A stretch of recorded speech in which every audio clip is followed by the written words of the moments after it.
Hi, my name's Lisa and welcome to my channel. Come on in, take a seat and make yourself comfortable. In today's video, I will be talking about 3 samples that I've got here, and I'm going to try them before you buy them. How's about that?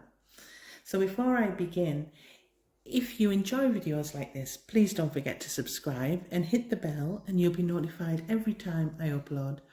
And if you're just passing by and you're not wanting to subscribe, please remember, hit like if you've enjoyed it, because it really does help small channels like mine to grow. So let's get started, shall we?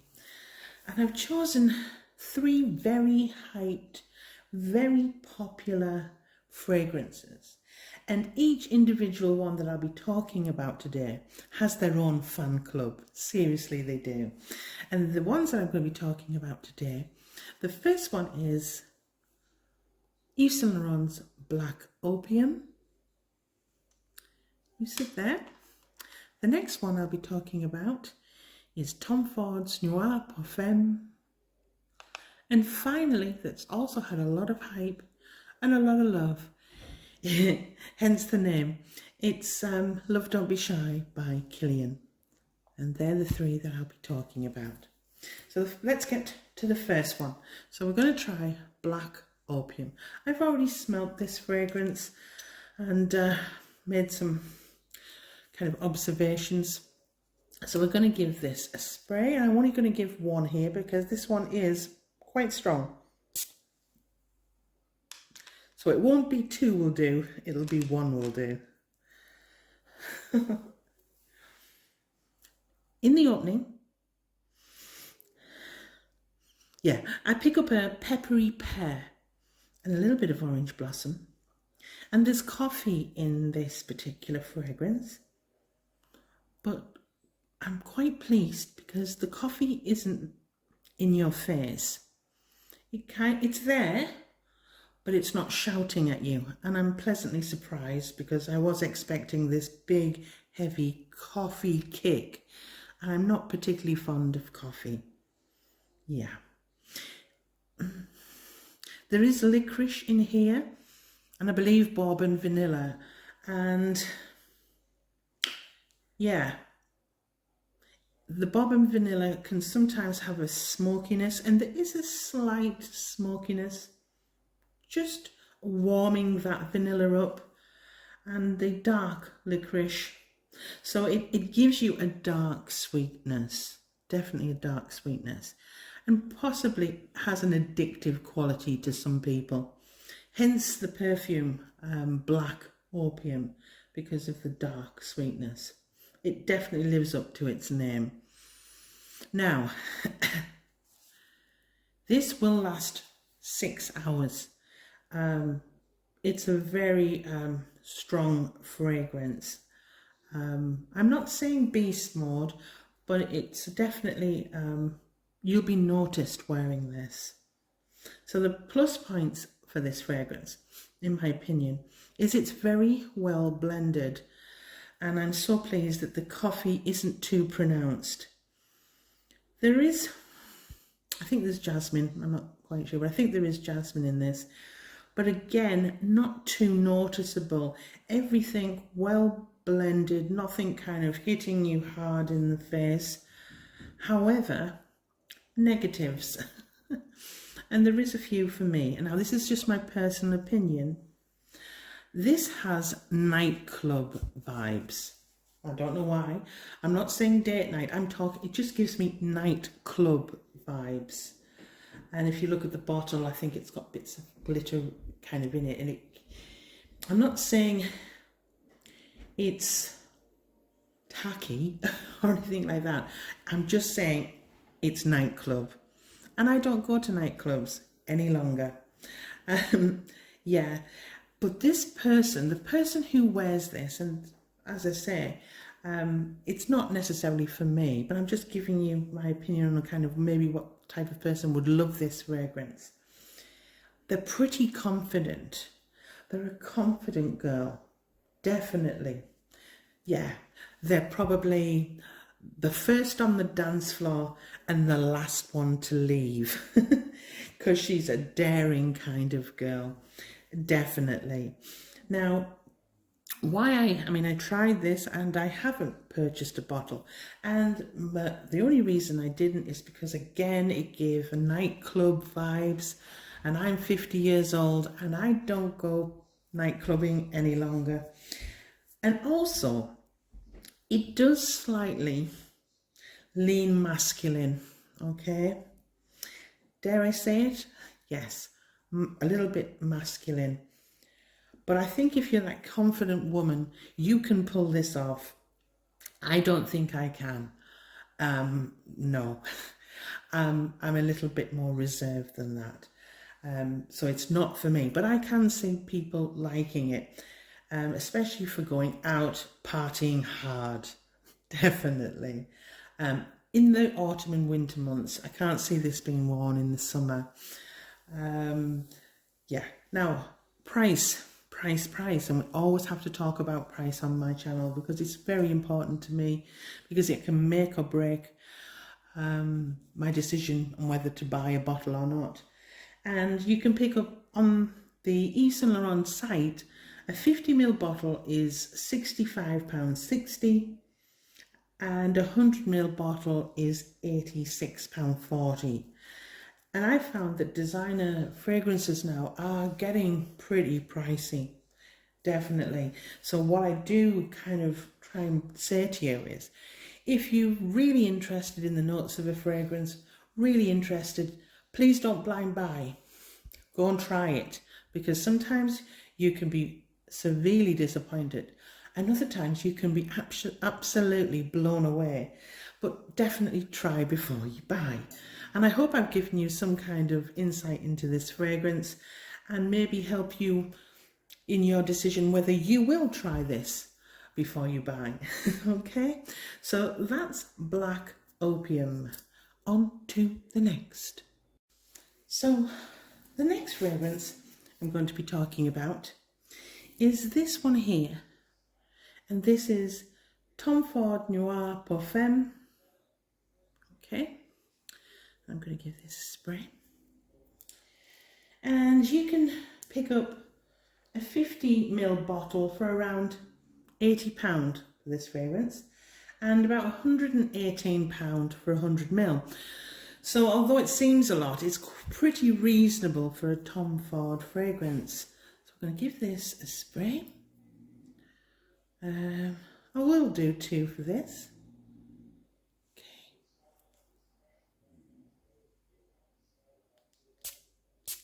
2 will do. Sit you there, my sweet. Wow. Whoa. Okay, again, a very popular fragrance. People go wild for this. And yeah, so in the opening, you're hit with a combination of ginger and bitter orange. Yeah, and that really kind of not takes your breath away, but it gives you a little bit of a, whoa, hello. And then there's a kind of, I think there's orange blossom in this and a little bit of jasmine, but there's also this kind of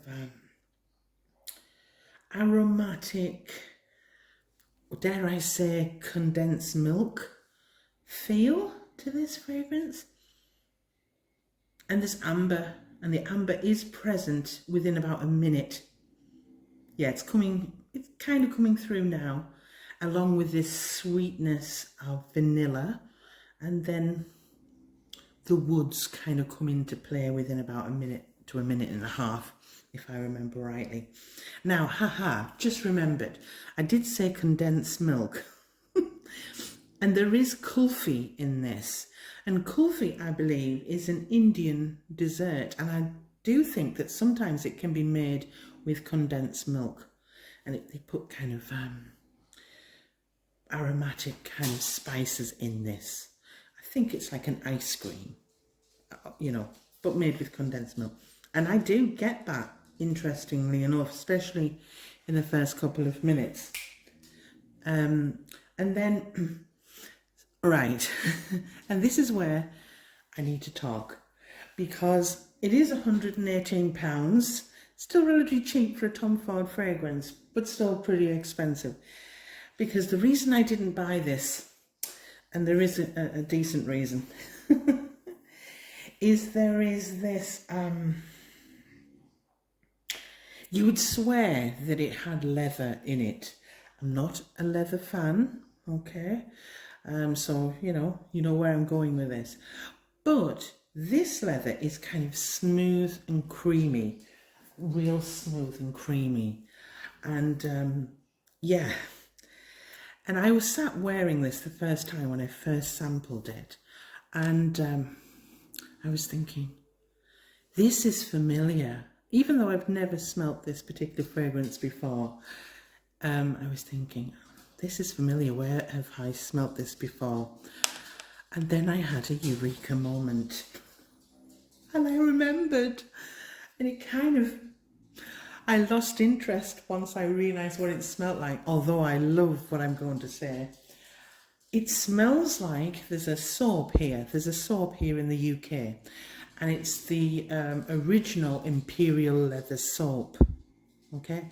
And I just thought, Imperial Leather, I know it hasn't got leather in it, but it does feel like it has a creamy leather note. And I went, my goodness, when it dries and settles, it smells exactly like Imperial Leather soap, 100%. And it put me off buying it. It really did. But saying that, you may not know what Imperial Leather soap smells like. But on a positive note, and I have to be positive, if I hadn't have realised that it was just like the original Imperial Leather soap scent, it's very well blended. It's quite addictive, and I do love Imperial Leather soap. I really do. I love the smell of it. And so I can imagine people being quite drawn to this fragrance, because I'm drawn to the soap. I love it. I absolutely love the smell of it. I can't get away with using it on my skin anymore, but I just love the smell of it. So I can see why there is a lot of hype around this. And the other downside to it, and it's only a personal preference, it is or has a masculine edge to it. It's not a masculine fragrance by no means, but it does lean masculine, and it's just too masculine for me. And the sillage on this particular one is relatively good. Again, I thought about 5 hours. So I thought that was really good, because I know that Tom Ford's fragrances usually struggle in performance. So if you kind of love those kind of masculine leaning fragrances that are very well blended, nothing jarring, nothing knocking you out, especially when the perfume settles. In the beginning, there's that bright ginger and that bitter orange that kind of hits you, but eventually everything kind of settles down, okay? And it becomes a lot more wearable. I don't love it, but I certainly don't hate it. So please, if you're interested in this kind of winter fragrance, definitely a winter, kind of autumn, winter, you might get away with early spring. If you're into those kind of well-blended, broaching on masculine fragrances, then give this a try. And really, for the price point, it's no different to some of these designer fragrance prices right now.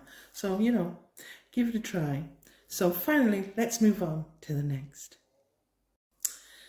Okay, so the final fragrance I'm going to be talking about today is Love Don't Be Shy by Kilian.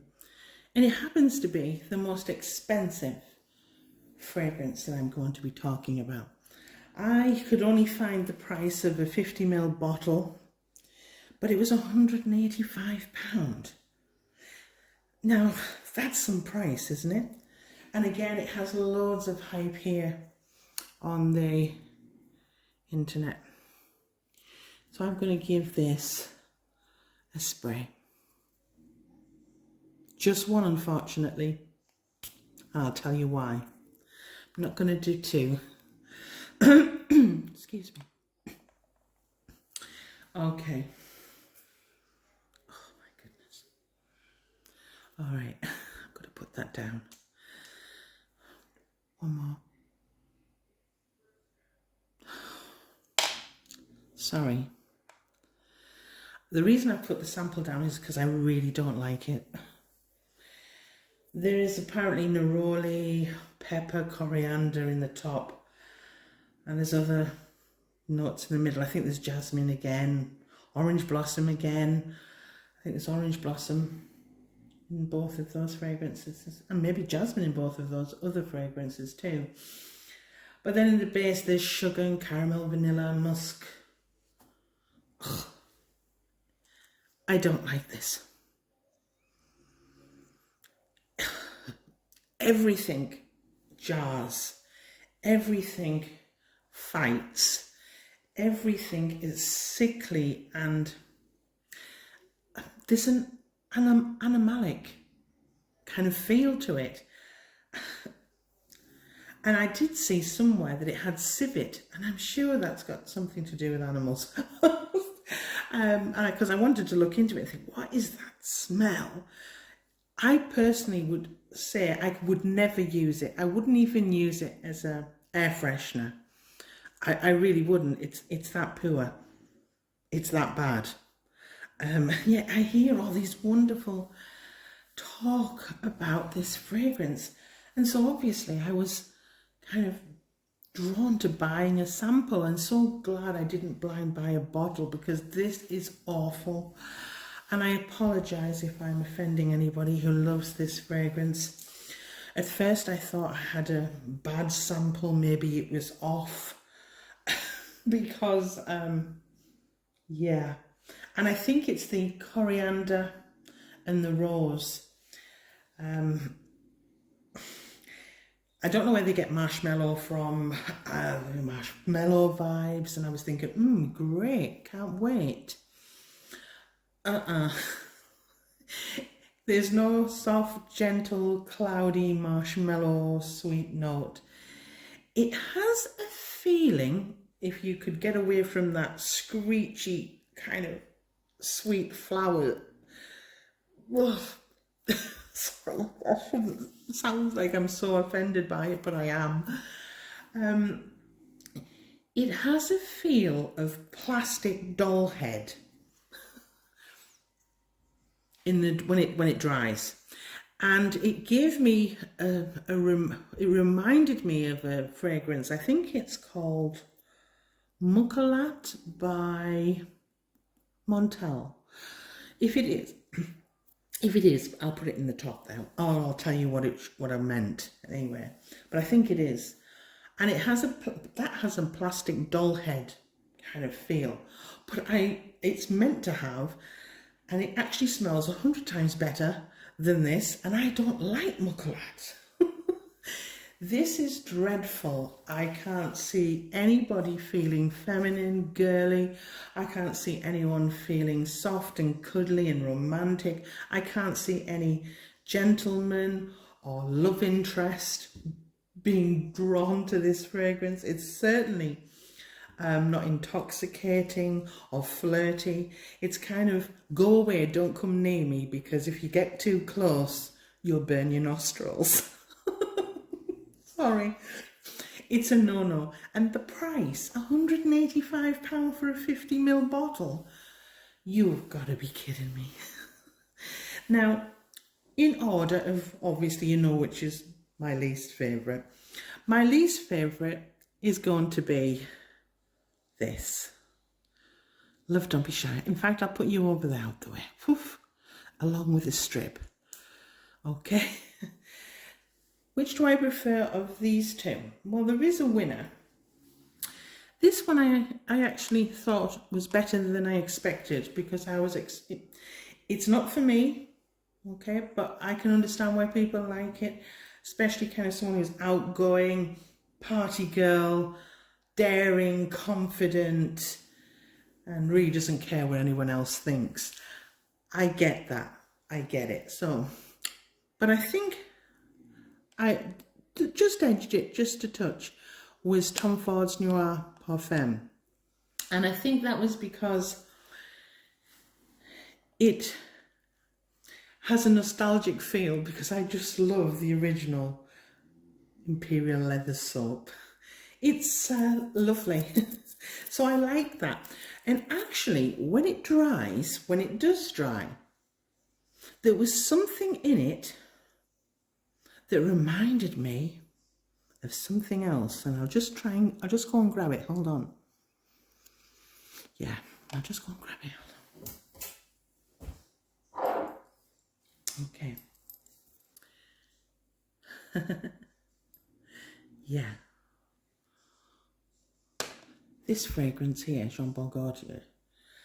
And it reminded me, in the dry down, yeah, if you took away the beautiful, the addictive vanilla in this fragrance, and it's beautiful, if you took that away, I think you would be left with something very similar to this. Because this does have a femme fatale kind of feel. And yeah, definitely has. And it's not broaching masculine, because that vanilla prevents it. But if you took that vanilla away, you might be left with Tom Ford Noir Pour Femme. Okay, and that's just my understanding. So in second place is Black Opium, and in first place, Tom Ford. And that one I actually preferred. It's a shame that I won't be buying a full-size bottle of any of them, but I can see why people do.